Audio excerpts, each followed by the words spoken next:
Hello, everyone. Welcome to Talking Logistics, where we have conversations with thought leaders and newsmakers in the supply chain logistics industry. It's a great pleasure to welcome to today's program Ty Bordner, who's Senior VP of Marketing and Business Development at Amber Road. And today we're going to talk about how emerging technologies will transform the way we do business. Now, there are so many emerging technology buzzwords in supply chain logistics today that you can probably fill an entire bingo card, with them.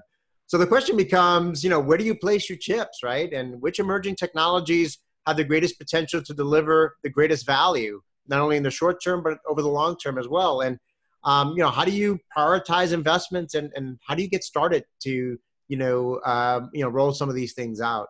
Well, those are just some of the questions we're going to discuss in today's episode. And it's certainly great to welcome back to the program, Ty, who's, was here earlier this year to kind of share his insights and perspective on these topics. So Ty, welcome to the program. Oh, thanks for having me, Adrian. Good to see you again. Likewise. Well, like I just said, I mean, based on all the buzzwords and headlines and industry publications, there's certainly no, shortages of emerging technologies that have the potential really to transform, the way we do business, especially when it comes to the global, supply chain, global supply chain management. I mean, do you believe, let's start a kind of a high level question. I mean, do you believe that we're on the cusp of, real transformation here in the industry? Well, I think so. I think all signs point to that happening. I think, the king of the buzzwords, I think, is probably digital transformation. It starts there. And then as you pointed out, there's a lot more. I know we're going to talk about some of them. But, this whole digital transformation phrase, I guess, to me, I would say about 2 to 3 years ago, it started getting popular. It means different things, I think, to different areas of business. Obviously, we're talking about the supply chain and the global supply chain, so we certainly have tried to frame what that means in the world that we live in, Amber Road, that is. But I think that term, digital transformation, like I said, means a lot of things. How does it represent itself in a solution? And the way that we think about that is first and foremost, it's a creation of a digital model to be able to mimic or represent all of the functions that occur around that global supply chain. And we're really talking global supply chain execution here from our perspective. So how do you, what are the areas and how do you facilitate and help create more efficiency around the movement of goods throughout the world across borders? And it's a big space, right? It's certainly not a trivial thing. So that digital model is pretty big in our minds. And once you've done that, you can then help companies better collaborate, automate, and analyze the data that is that digital supply chain or that global supply chain, and that creates value. So digital transformation ultimately, I think, equals those three things, which ultimately really equals value. And value is efficiency. I think first and foremost, I can do things at a better way, a better cost, faster. Is going to create a competitive advantage for the companies that are taking advantage of it. And then you've got risk mitigation or risk management or lowering risk, having a capability to see and manage and control your global supply chain reduces your risk. And then you have flexibility, agility is what we say, the ability to react to both macro level and micro level changes. So getting back to your question, where are we? Are we at the cusp of something big? I really think we are. It's not something that happens overnight, though, right? Not everybody doesn't wake up one day and say, "Oh, I'm going to go, plug this app in and I'm, solve my problem." It does take time and investment, and so I think it's happening. But I do think we'll look back 5 years from now and we'll say, "Aha, yeah, there it was, there it happened." And again, it doesn't happen overnight. Right. Yeah, no, absolutely. I mean, I think I think companies recognize, or they should recognize that this truly is a journey. And I think, I think in the last time you were in the program, we really talked about that digital transformation and what that means and kind of what the values there. I think you provided a nice summary there in terms of the high level, value, propositions, really beginning with that, creating that digital model of your supply chain. I hear different terms around that, create a digital twin or a digital model. Right. But I think it really starts with, and I think one of the nice things about that is that it really forces you, when you're creating that digital model, it really forces you to understand how your supply chain works, right? It really truly forces you to understand your end-to-end business processes, because in order to model it, in order to create a digital twin of it, you really have to go in and really get into the weeds a little bit. And just in that process, you're able to uncover opportunities where you can eliminate waste from processes, or where there might be some continuous improvement, opportunities in all that. So let's go into some of these technologies that I guess are dominating the headlines today. And starting with blockchain, which, has certainly grabbed, the headlines this year. And, once you get past the, what is blockchain question, which always, certainly over the past year or two has always been the most popular question, particularly from the practitioners, supply chain logistics professionals. The next questions companies have is, well, what are blockchain's applications in supply chain management? And, why is it better than what we already have today? And so when you approach with those questions, I mean, what's your response to that? Yeah, it's a good question. Certainly, I remember getting asked about blockchain. I'm going to say it was not that long ago, maybe 2 years ago. I was speaking at a conference, and somebody asked a question about blockchain. And I honestly, 2 years ago, I didn't know what it was. I mean, I knew what blockchain was relative to, say, cryptocurrency, but I didn't really understand how it might be applied to the supply chain, right? So obviously, that's not the case anymore. There's been a lot of I've educated myself. And I think there's been a lot of companies that are building, I'll say, apps to address certain specific areas. And I think you're right. Once you get past, okay, what is it? Then the question now, I think, is, which I think people are maybe past the what is it. The question is, okay, well, what is it? Why would it be useful? Or what do I need it for? And I think that's an open question still. I think people are still looking at that and saying, is it a solution looking for a problem? My view is it is a big world out there. The supply chain and the global supply chain are large and vast. I think there are applications that do fit the blockchain model. When you're dealing with the, I'll say, trading or exchange of assets, those assets can take many forms. An export license could be an asset, right? Could be an import license or a permit or a visa could be an asset. Containers, can be assets, obviously. So the ability to leverage an application or a technology, I should say, like blockchain, to be able to trade and maybe more seamlessly trade those assets between parties, I think that's where the value lies, right? But I think there's also a lot of things maybe where people are trying to apply blockchain where I'm not sure it works. I'm not sure it's needed. Again, it may be that sort of solution looking for a problem. So again, there's no simple answer. There's no answer like it works or it doesn't work. It's not a 0 or 1 here, but there's a gray scale. And I think some apps will be good and provide value. And again, if they provide value, if all parties are winning and gaining value in the application, then they will survive and they'll grow. We look at blockchain as not necessarily enabling our capabilities with blockchain technology, but we feel like a lot of the apps out there, especially in that global supply chain world, need their fuel is the digital data, right? In other words, a blockchain app by its very essence is going to need digital data. It is a digital application. So in order for that blockchain app to be fulfilled, it's going to need some information, some digital information to empower it. And I'm being very generic here, but we feel like in an application like ours or any sort of GTM application that has this digital model of the global supply chain, that data has been digitized. It sits in there. It exists.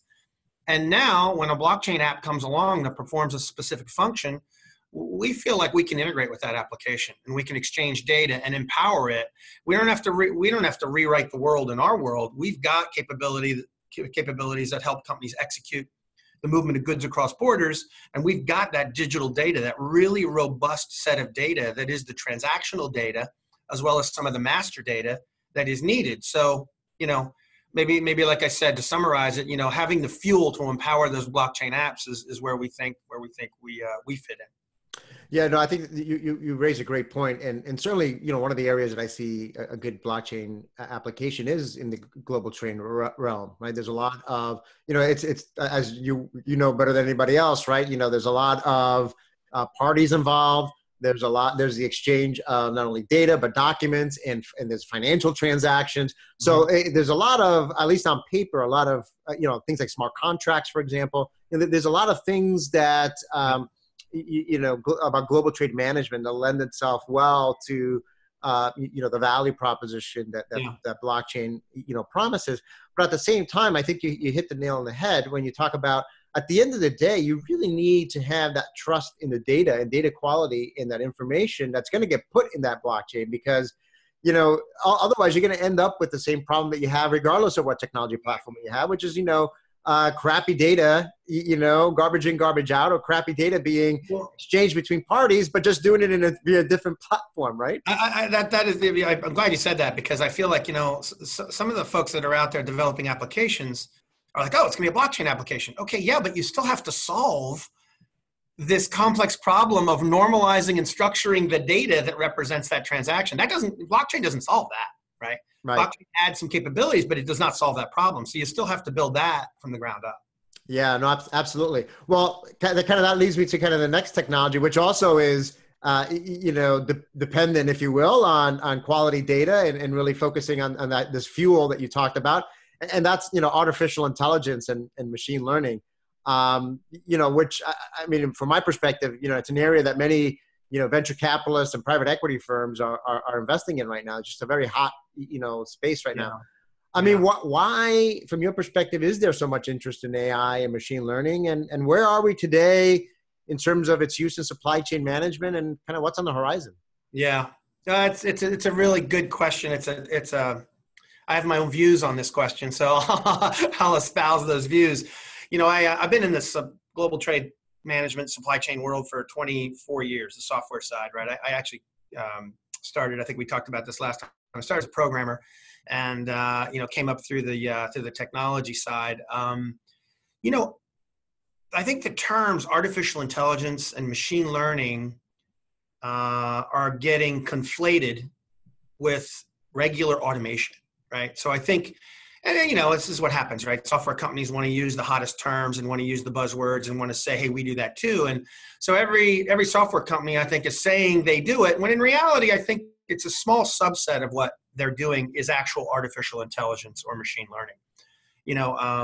I think one of the classic examples of that is the ability to take some of the ingested data of the history of what's happened and look at some other information and better predict the future. So ETAs, right?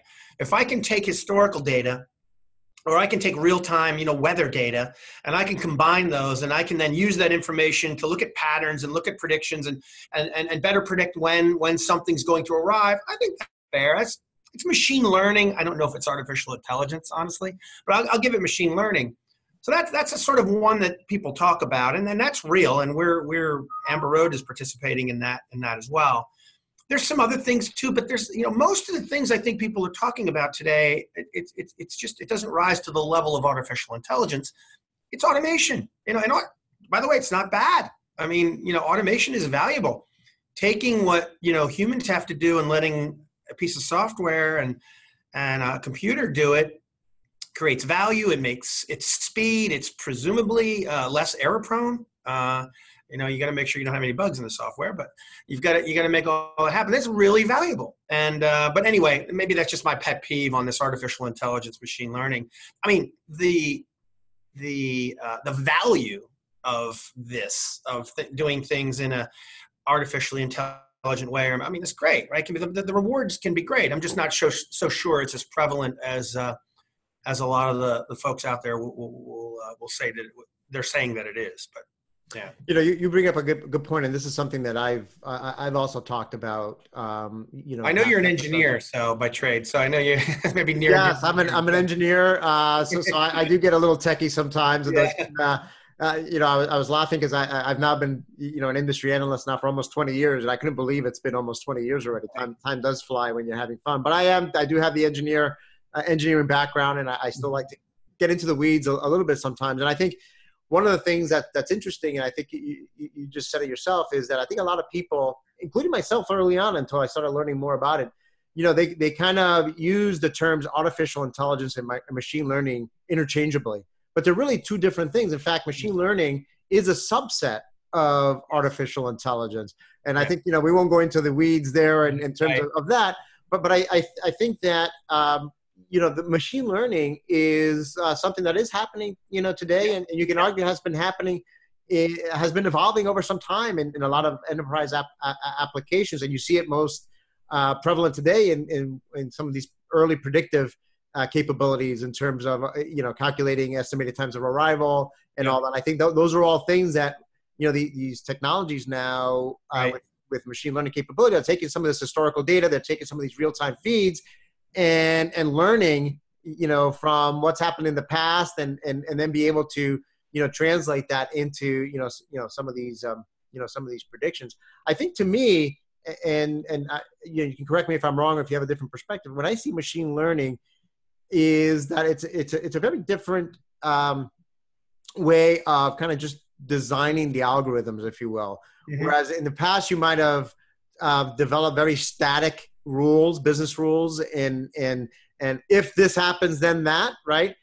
In this way, it's a little bit different. You're kind of setting up a model, and then as the system is learning, and seeing patterns, the system is continuously adapting based on what's happening in real time, or based on what past performance has dictated. I think that's a good way to describe it. I think instead of the rigid, if this then that, it's if. Let me go out and gather a whole bunch of historical data, let's say, and analyze that data for certain patterns or averages or things, and let me use that to test the if that, then we'll do something else, right?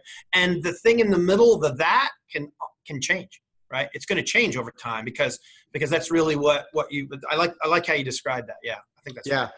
And I think, going back to my opening comment with this question is, I think that's a big reason why a lot of the VCs and private equity firms I would argue, are even more keen on machine learning and AI, is because it's already being proven out there. Whereas blockchain, I think, there's a lot of open questions yet and all that, but I think the applications are there. There's already proof points there. And I think we'll probably see, from my standpoint, the most real benefits and applications of this technology. I think I can say one thing. I think, I agree with you, and that was a good definition. And I think, artificial intelligence is a high bar, right? To me, that's like, okay, that's out there. I don't know that we've achieved that yet anywhere. Machine learning, yes. I think, though, that what people have to really think about is, certainly in the global supply chain today, people are not taking advantage of just basic automation. So your if this do that, that's not even happening. So I think machine learning is wonderful, and it's out there, and we can do it and leverage it where it makes sense. But folks, take advantage of the 90% of the automation capabilities that you're not leveraging today. Is maybe how I'd come at it. So. That's a great point, because you at the end of all my presentations, when I talk about emerging technologies and people say, well, what action should you take? And one of the first things I say is, well, number one, you should define the business problem or the business opportunity you're going after, before you jump into any kind of technology. I mean, it should be common sense, but computer science 101, yeah.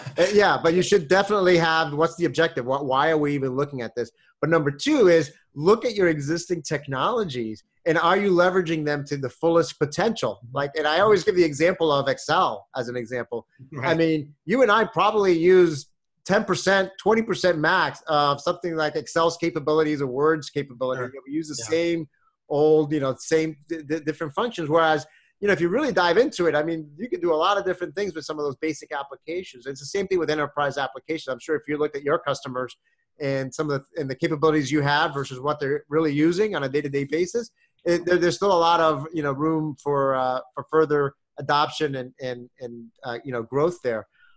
So I think that's a great that's a great point there. So shifting gears a little bit, I mean, one of the technologies that I think has been around for a little bit longer, or at least that the conversation around that has been around for longer, is Internet of Things. I mean, it's certainly been a few years now. My question is always, has the industry made progress in leveraging IoT and supply chain processes? Yeah. Well, yeah, of course, the term Internet of Things means a lot, right? It's, your refrigerator and your TV and your thermostat and your doorbell all hooked up Internet of Things. In the supply chain world, I think it really, for the most part, is information about the, I would say to a large degree, the physical status of the goods, right? Where are they? What condition are they in? Have they been tampered with? Those sorts of things. And I think we're making progress. I really do. I think there's been a number of companies out there that have focused on, I'll call it domestic trucking, to be able to, take advantage of, if it's not, sort of satellite devices, cell phones that can communicate information about where the truck is, and then also some devices that are looking at temperature and other things. Those are becoming more prevalent. I know we're not out there trying to go out and do that ourselves, but one of the things our application provides is that, again, go back to the platform, the central location for the structured and normalized data. So we've been gathering event information on the movement of goods, air, ocean, truck, barge, whatever, for, as long as we've been doing this, right? We've been doing this through, the old fashioned way, EDI and the new way, XML, but there are better ways to do this now. So with IoT and with companies that are helping to gather and be aggregators of this information, that's wonderful. That's great for us, right? Because we can ultimately do that in a much quicker, faster, better way, and more coverage, right? Instead of getting, 12 messages, EDI messages on a movement of a good, we can get, hundreds of messages, right? And more real time. So I think that creates value. So presumably the companies that are doing that are going to create value. It's going to create Amber Road value, but most importantly, I think it creates value for the customer, right? They're going to get a better solution, more visibility, more real-time data that software can then use to automate and use to collaborate. And then of course you can analyze that data as well. But so, we work with Project 44 as a company. I know I saw you at the Project 44 conference a few weeks ago. And Savvy is another company that we're partnering with to help collect this data. And so I think the answer is yes. It's there. It's getting there. It's going to only get better. Yeah, no, I agree. And I think obviously this real-time freight visibility aspect is something that's been gotten a lot of demand and attention over the past, few years. Even on the technology side, you've seen a lot of mergers and acquisitions in that space, and you see a lot of partnerships taking place, like the ones you just talked about. It's really, getting to the ability to make bring in some of this real-time data, because the time that companies have to make smart decisions is kind of shrinking. They have to make these decisions on a much faster basis, and EDI still has its role, but it's just not aligned with kind of the realities of what companies are facing today. And that brings me to my next question, which is again the other topic. This along the lines of the importance of making smarter decisions faster, and that certainly ties into big data and analytics, right? Which has been, I think there have been countless white papers and blogs and episodes like this over the past few years about this topic, and again it continues to this day to attract a lot of interest in the industry. I mean, what advancements are you seeing in this area, and how are companies using big data and analytics to deliver value? Yeah, I think that the analytics and big data. I mean, if you come from the software world and maybe even that analytical world, you understand it, but maybe you didn't initially. People want to often say, "Oh, we'll go buy a tool, right? We'll go buy a business intelligence tool, a big data tool, and we solved our problem." Well, and of course, I see you shaking your head. The reality is that doesn't solve. That's not the problem. That's not the big problem, to coin a phrase. The big problem for big data is not the tool, but it is the data and the design of the schema or the database, right? And, when you want to do sort of big data-like things, you can't do that on a transactional database because it doesn't scale. I can't go out and do time series analysis of my information, across time and look at trends in a transactional database. I need to be able to flatten that data out, design a schema that works for that kind of task. And then I need a tool that sits on top of that to be able to be flexible and allows me to go ask more questions, right? To be able to develop another question that I didn't think of yesterday, I can think of tomorrow. So it's a combination of the design of that sort of tool or application, which has got nothing to do with the actual tool that does the work or the queries or the analysis, and then it's the data itself. So again, this goes back to this digital model. Like if you don't have a digital model and you're not ingesting the information about all of your supply chain moves into that digital model, then there is no big data, right? So I guess that's what I guess the question is: do people realize that now? Are they getting to where they understand that that's really the issue and the problem? To some degree. I don't know that we're quite there yet on that question. Yeah. Yeah, I mean, I think, and I agree with you. I mean, on the two important underlying, what I would consider fundamental things that are important to really make, in order to be able to deliver value. I mean, one of the other buzz terms you hear a lot about is kind of related to this is control tower, right? So having these control tower solutions. But again, I think in order for control towers to deliver value, you still have to solve or enable the things you just talked about, right? That's right. I agree with you. Yeah. So, so when you consider all these emerging technologies, of course, there's many more that we could talk about, but we're running out of time here. But when you consider all these things that we just talked about, I mean, how would you characterize the future of how companies will manage supply chains, moving forward? I mean, what will be the biggest differences compared to today?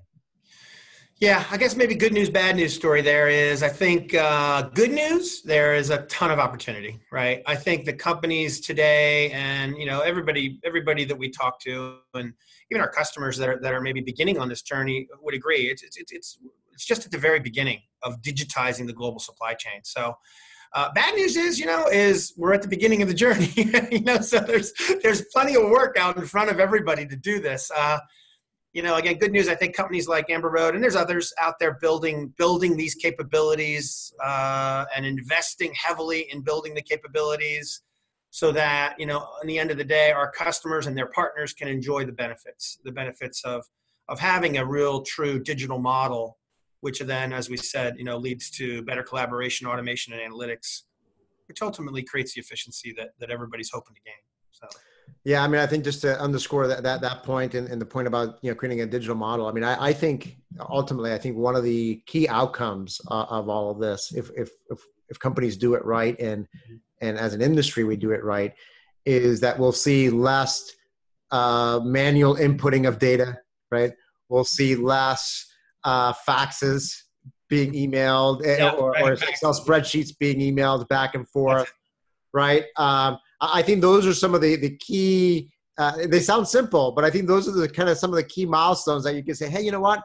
We used to spend X number of hours and X number of people typing in data or going from one computer screen, swiveling over to some other application and rekeying in information. That's right. Or, hey, we used to have to mail Excel spreadsheets back and forth or these documents back and forth, and we have to print them out and then scan them in or do screen scraping or whatever. I think moving in the future, I think if we've done this right, we'll see much less of that, and ultimately, that going away by leveraging, some of these, technologies and automating and leveraging some of these tools that we've talked about more intelligently. You make a nice point. Sometimes, I forget. I'm thinking about really automating all these fancy things and doing that. And you're right. Sometimes just taking away some of the stuff that we really don't need to do today, and we can leverage a platform or a tool to do it is incredibly valuable in and of. Yeah. So as a way to wrap up, I mean, I know a lot of companies, kind of struggle with how to prioritize, emerging technology investments and, how to roll them out, in a way that minimizes risks and costs. I mean, what advice would you have for companies in terms of, again, how to prioritize and how to get started in all of this, how to get started on this journey? Yeah, well, I think all the things we talked about here today, and when we talk about these emerging technologies, starting with blockchain and IoT and machine learning and big data, I think they all have a common element to them, and that is they still need, all of those things need a place to be able to get that digital data from, as we talked about blockchain, right? So when people look at, the daunting task of digitizing their global supply chain, and it is, as we've mentioned, it is large. They don't have to do that all at once. As a matter of fact, we wouldn't even necessarily recommending doing it all at once, right? But they need to have a place to get started. They need a base, need a home base to be able to build from, to be able to have, a core piece of technology that they have the confidence in that can do future things. I think also when you look at software companies like ours, you don't just, I think, look at what they have today, but you look at, okay, well, what are they going to do tomorrow? and where's that going to take me? So I think the key is just go ahead and get started, right? Take a piece of that global supply chain and solve for that and automate that. And again, there's many pieces, so there's a lot. But start with one, and then once you've done that, and if you've purchased the correct platform that can expand with you, you can leverage. You do a project and you do part one, you gain value.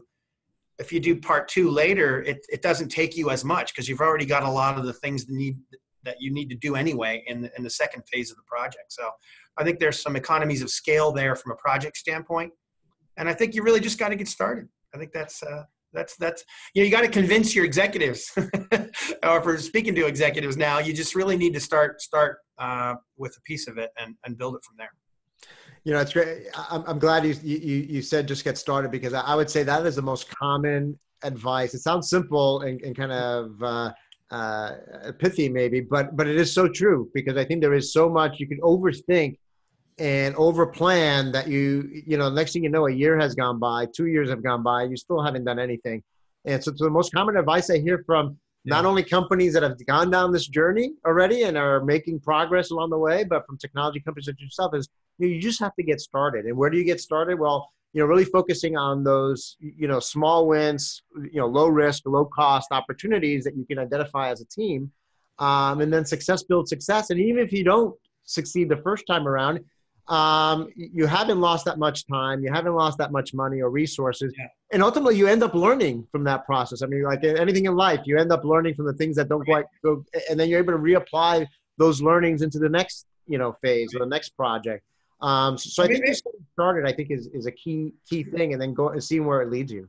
Yeah, and maybe these technologies we talked about today will be that catalyst, because people want to take advantage of these technologies. But again, I'll make the case that in order to do that, you still need a core application that can leverage, the data that's coming from these technologies or the analytics, the big data. So maybe that's a way to sell the project internally to take advantage of some of the up and coming technologies. But you can piggyback off of that idea and create a whole lot more value in other ways too. Right. Well, Ty, I think, we covered a lot of ground today, but like I always say, we always, at the same time, we always just manage to scratch the surface. But I think you provide some great insights and ideas and advice on what's happening in the world of emerging technology, supply chain management. So again, thank you again for making the time to be with us today. Hey, it's always fun talking to you and bantering some ideas about, so I appreciate the time. Thanks very much. Great. Well, thank you. And thanks to those of you that joined us. If you're watching this episode on demand, either at the Amber Road website or on Talking Logistics, and you've got a question or comment for Ty, you can post it there. I'm sure he'll be more than happy to respond via that medium. Again, thank you all for joining us, and look forward to seeing you at future episode of Talking Logistics. Have a great day.